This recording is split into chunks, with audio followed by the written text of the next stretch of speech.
Hi friends, வணக்கம் and welcome back to ஜிவிஸ் creative home. So இன்றைக்கி நான் இந்த வீடியோவில் உங்க கூட என்ன ஷேர் பண்ண போகிறேன்னு பார்த்தீங்கன்னா, ஒரு ஆன்மீக தகவல் தான் ஃப்ரெண்ட்ஸ் உங்கள் கூட ஷேர் பண்ண போகிறேன். என்ன ஆன்மீக தகவல்னு கேட்டிங்கன்னா, நம்ம வாழ்க்கையில் நம்ம எல்லாரையுமே அதிர்ஷ்டசாலியாகவும் அதிர்ஷ்டத்தை அள்ளி கொடுக்கக்கூடிய ஒரு பரிகார முறையை தான் ஃப்ரெண்ட்ஸ் இன்றைக்கி நான் உங்கள் கூட ஷேர் பண்ண போகிறேன். என்ன பரிகாரம்னு பார்த்தீங்கன்னா, வெற்றிலை காம்பு தீப வழிபாடு பரிகாரத்தை தான் ஃப்ரெண்ட்ஸ் இன்றைக்கி நான் உங்கள் கூட ஷேர் பண்ண போகிறேன். இது ரீசன்ட் டேஸில் ஒரு ஆன்மீக தகவலில் பார்த்தது தான். ஒரு நியூஸ் பேப்பரில் ஆன்மீக தகவல் பக்கத்தில் பார்த்த ஒரு பரிகாரம் தான். சரி, அதை உங்க கூட ஷேர் பண்ணணும்னு தோணுச்சு. இந்த பரிகாரத்தை ரொம்பவே முழு நம்பிக்கையோடு செஞ்சுட்டு வாங்க ஃப்ரெண்ட்ஸ். ரொம்பவே இம்ப்ரூவ்மெண்ட் தெரியும். நம்ம வாழ்க்கையில் நம்ம நினச்ச விஷயங்கள் எல்லாமே அதிர்ஷ்டவசமாக நடக்கிறத நம்மளே கண்கூட பார்க்க முடியும். ஸோ இந்த பரிகாரத்தை எப்படி செய்யறதுன்னு சொல்லிட்டு வீடியோக்குள்ளே போய் டீட்டெயிலாக பார்த்து தெரிஞ்சுக்கலாம். அதுக்கு முன்னாடி நீங்கள் நம்ம சேனலில் இப்போ தான் ஃபஸ்ட் டைம் பார்க்குறவங்களா இருந்தீங்கன்னா கீழே இருக்க ரெட் கலர் சப்ஸ்கிரைப் பட்டனை கிளிக் பண்ணிவிட்டு கூடவே பெல் பட்டனையும் கிளிக் பண்ணிக்கோங்க. அப்போ தான் நான் போகிற ஃபியூச்சர் வீடியோஸ் எல்லாமே நீங்கள் மிஸ் பண்ணாமல் பார்க்க முடியும். ஸோ இப்போ வாங்க வீடியோக்குள்ளே போகலாம். ஃப்ரெண்ட்ஸ், இந்த வெற்றிலை காம்பு தீப வழிபாடு பரிகாரம் செய்யறதுக்கு நான் 6 வெற்றிலை எடுத்திருக்கேன். 6 வெற்றிலை தான் ஃப்ரெண்ட்ஸ் எடுக்கணும். 6 வெற்றிலையும் பார்த்தீங்கன்னா காம்பு நுனிப்பகுதி இருக்கிற மாதிரியான வெற்றிலை எடுத்துக்கோங்க. சின்னது பெருசுமாக இருந்தால் பரவாயில்ல, பட் ஆனால் காம்பு பகுதியும் நுனிப்பகுதியும் கரெக்டாக இருக்க மாதிரி எடுத்துக்கோங்க. காம்பு பகுதி உடஞ்சி நுனிப்பகுதி கிழிஞ்சி அந்த மாதிரியான வெற்றிலையை எடுக்காதீங்க. ஒழுங்காக சீரான வெற்றிலையை எடுத்துக்கோங்க. அந்த மாதிரி எடுத்த 6 வெற்றிலையும் பார்த்தீங்கன்னா எனக்கு காம்பு பகுதியும் நுனிப்பகுதியும் கரெக்டாக இருக்குது. எடுத்துட்டு நான் நல்லா தண்ணியில் அலம்பி எடுத்து வச்சுருக்கேன். எப்போவுமே வெற்றிலையை லைட்டாக தண்ணியில் அலம்பி பூஜை காரியத்துக்கு யூஸ் பண்ணுங்க. அதே மாதிரி ஒரு அகல் விளக்கும் எடுத்து வச்சிருக்கேன். அகல் விளக்கு பார்த்தீங்கன்னா ஒரு மணி நேரம் தண்ணியில் ஊற வச்சு அரை மணி நேரம் உலர்த்தி எடுத்து வச்சிருக்கேன். ஏன்னா புது அகல் விளக்குன்றதுனால புதுசு அப்படியே யூஸ் பண்ணக்கூடாது. தண்ணியில் ஊற வச்சுட்டு அதுக்கப்புறம் அந்த ஊற வச்ச அகல் விளக்கை ஈரம் போக உலர்த்திட்டு தான் நம்ம யூஸ் பண்ணணும். ஏன்னா எண்ணெய் அதிகமாக உறிஞ்சிறதுக்கான வாய்ப்பு புது அகல் விளக்குல இருக்கு. ஸோ இப்போ இந்த அகல் விளக்கு பார்த்தீங்கன்னா 3 சைடும் குங்குமம் போட்டு வச்சுட்டு அதுக்கப்புறம் பரிகாரம் எப்படி பண்ணுறதுன்றதை ஸ்டெப் பை ஸ்டெப்பாகவே நான் உங்களுக்கு செஞ்சு காமிக்கிறேன். வாங்க இப்போ குங்குமம் போட்டு வச்சுட்டு வந்துடுறேன். ஸோ நான் சின்ன அகல் விளக்குன்றதுனால 3 குங்குமம் போட்டு வச்சுருக்கேன் ஃப்ரெண்ட்ஸ். கொஞ்சம் பெரிய அகல் விளக்காக இருந்துச்சுன்னா நீங்கள் 5 குங்குமம் போட்டு கூட வச்சுக்கலாம். ஸோ அந்த மாதிரி குங்குமம் போட்டு வச்ச இந்த அகல் விளக்கை ஒரு சைடில் எடுத்து வச்சுட்டு நான் என்ன பண்ண போகிறேன்னா, அந்த வெற்றிலை இருக்குல்ல, அந்த வெற்றிலையில் காம்பு பகுதியை கிழிச்சு எடுத்துக்க போகிறேன். ஏன்னு பார்த்தீங்கன்னா, காம்பு பகுதியை கிழிச்சு எடுத்துட்டு அந்த கிழிச்சு எடுத்த காம்பு பகுதியை அந்த விளக்கு இருக்குல்ல, அகல் விளக்கில் போட்டு தீபம் ஏற்ற போகிறோம். ஸோ அதனால் அந்த 6 வெற்றிலையிலையும் இருக்க காம்பு பகுதியை மெல்லாட்டமாக கிழிச்சு எடுத்துக்கோங்க. நீங்கள் இதுக்காக கத்தியோ பிளேடோ இல்லை சிசரோ பயன்படுத்தக்கூடாது. கையால் கிழிச்சு எடுத்தாலே வந்துடும். ஸோ இந்த மாதிரி மெதுவாக நீங்கள் அந்த நுனியை மட்டுமே கிள்ளி எடுத்தாலே அந்த காம்பு பகுதி வந்துடும். கிழிக்கும் போது பார்த்து பத்திரமா கிழிங்க ஃப்ரெண்ட்ஸ். ஏன்னா நீங்கள் கொஞ்சம் ஃபோர்ஸாக கிழிச்சிங்கன்னா முழு வெற்றிலையும் கிழிக்கிறதுக்கான வாய்ப்பு அதிகமாக இருக்குது. நீங்கள் கிள்ளி நீங்கள் அந்த பிச்சு எடுத்தீங்கன்னா காம்பு மட்டுமே கிடைக்கும். ஸோ நான் இப்போ எப்படி கிழிக்கிறோனோ அதே மாதிரி கிழிச்சு எடுத்துக்கோங்க. நீங்கள் வெற்றிலையை 2ஆக மடித்து அப்படியே இந்த முழு வெற்றிலையை மடிப்பாங்க பார்த்தீங்களா, அந்த மாதிரி மடித்து கார்னரில் நீங்கள் கிள்ளி எடுத்தால் கூட அந்த காம்பு பகுதி வரும். ஸோ அந்த மாதிரி நான் இருக்கிற 6 வெற்றிலையும் காம்பு பகுதியை நீக்கி எடுத்து வச்சுக்க போகிறேன். நுனிப்பகுதி அப்படியே தான் இருக்கணும் ஃப்ரெண்ட்ஸ். நுனிப்பகுதியை நீங்கள் எதுவுமே பண்ணக்கூடாது. நுனிப்பகுதி சீராக ஷார்ப்பாக இருக்க மாதிரி பார்த்துக்கோங்க. அதாவது நுனிப்பகுதி கிழிஞ்ச மாதிரி இருக்கக்கூடாது. எப்படி புதுசாக இருக்கோ அதே மாதிரி இருக்கணும். ஸோ நான் கடைசி வெற்றிலையும் அந்த காம்பு பகுதியை நீக்கி எடுத்துக்கிட்டேன்.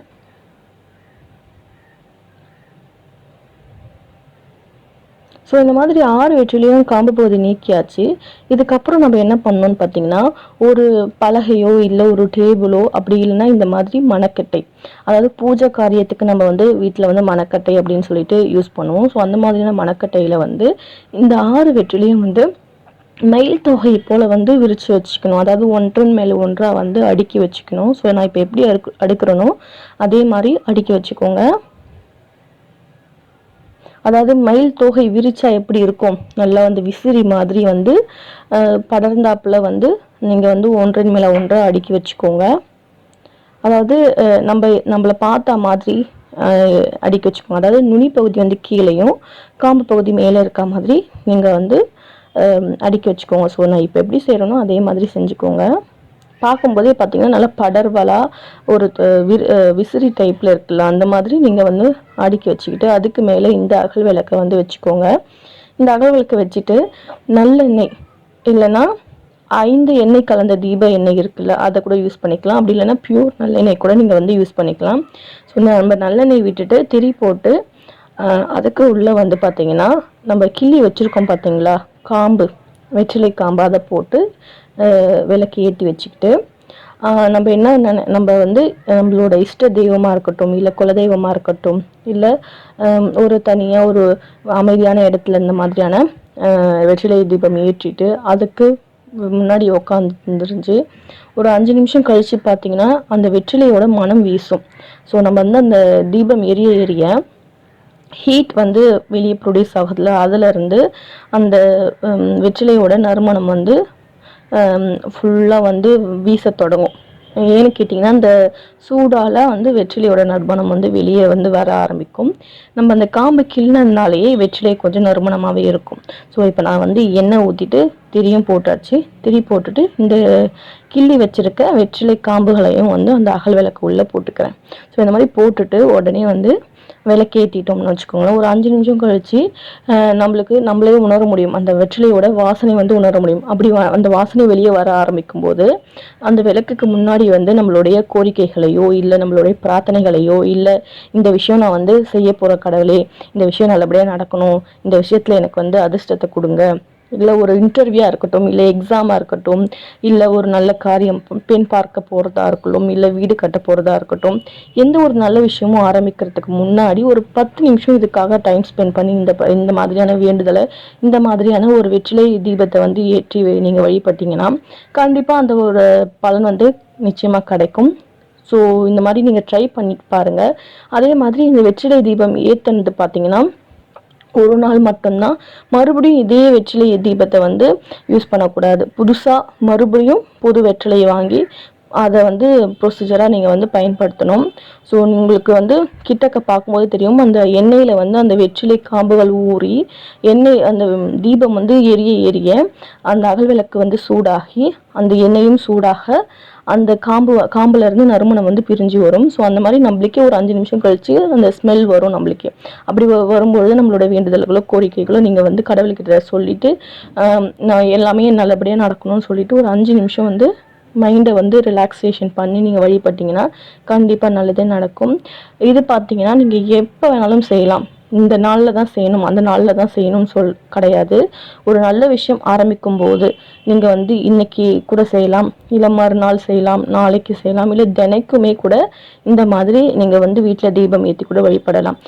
தனியாக எனக்கு இந்த நல்ல காரியம் எனக்கு மட்டும் கிடைக்கணும் அப்படின்னா கூட நீங்கள் தனியாக இந்த மாதிரி அதாவது ஒரு அமைதியான இடத்துல உட்காந்து நீங்கள் பண்ணலாம். அப்படி இல்லை என் வீடு சுபிக்ஷமாக இருக்கணும், என் வீடு எப்போவுமே வந்து பாசிட்டிவ் எனர்ஜியாக இருக்கணும், வீட்டில் எப்போவுமே நல்லது நினச்சிருக்கணும், அதிர்ஷ்டமாக இருக்கணும், என் வீட்டோட நுழைஞ்சாலே அதிர்ஷ்டம் தர மாதிரியான நிகழ்வுகள் இருக்கணும், பாசிட்டிவ் வைப்ரேஷன் இருக்கணும் அப்படின்னீங்கன்னா நீங்கள் பூஜை அறையிலேயோ கூட தினமுமே இந்த மாதிரி புது வெற்றிலைகளை வாங்கி தினமுமே இந்த வெற்றிலை காம்பு தீபத்தை ஏற்றி வழிபடலாம். ஸோ இதெல்லாம் வந்து அந்த ஆன்மீக குறிப்பு புத்தகத்தில் இருந்தது. ஸோ இதை உங்கள் கூட ஷேர் பண்ணால் ஒரு நல்லா இருக்கும்னு தோணுனால ஷேர் பண்ணுறேன் ஃப்ரெண்ட்ஸ். நிறைய பேர் வந்து இதை வந்து நம்பாமல் கூட இருக்கலாம். பட் ஆனால் நம்பிக்கையாக செஞ்சுட்டு வந்தீங்கன்னா கண்டிப்பாக நல்ல விஷயங்கள் நடக்கும். ஏன்னா நம்மளோட நம்பிக்கைக்கு அந்த அளவுக்கு சக்தி இருக்குது. எப்போவுமே நம்மளோட மனித எண்ணம் பார்த்திங்கன்னா பாசிட்டிவ் நெகட்டிவ் ரெண்டுமாவே யோசிக்கும். ஸோ அந்த மாதிரி யோசிக்காமல் எப்போவுமே வந்து பாசிட்டிவாக வந்து சில விஷயங்களை நம்ம நம்பினோம்னா அதுக்கான பலன்களை பார்த்தீங்கன்னா கடவுள் கண்டிப்பாக நம்மளுக்கு வந்து கொடுப்பாரு.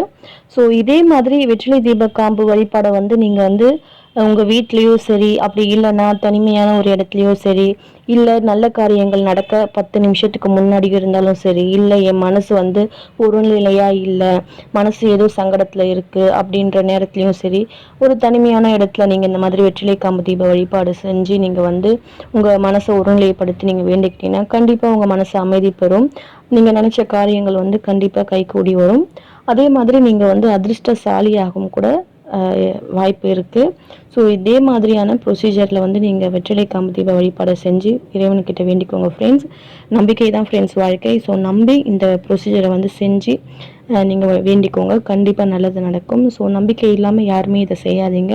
ஏதாவது ஒரு விஷயங்கள் வந்து நம்மளுக்கு முன்னோர்கள் சொல்லிட்டு போயிருக்காங்கன்னா அதை நம்ம நம்பணும். ஸோ நம்பி செஞ்சிங்கன்னா நல்லதே நடக்கும். ஸோ அவ்வளோதான் ஃப்ரெண்ட்ஸ், இந்த வீடியோ முடியுது. இந்த வீடியோ உங்களுக்கு பிடிச்சிருந்தால் லைக் பண்ணுங்கள், ஷேர் பண்ணுங்கள், கமெண்ட் பண்ணுங்கள். இந்த மாதிரி மோர் தென் இன்ட்ரெஸ்டிங்கான வீடியோஸ் பார்க்க சேனலை சப்ஸ்கிரைப் பண்ணி சப்போர்ட் பண்ணுங்கள் ஃப்ரெண்ட்ஸ். மீண்டும் அடுத்த வீடியோவில் மீட் பண்ணுறது வரைக்கும் டாடா, பை பாய்.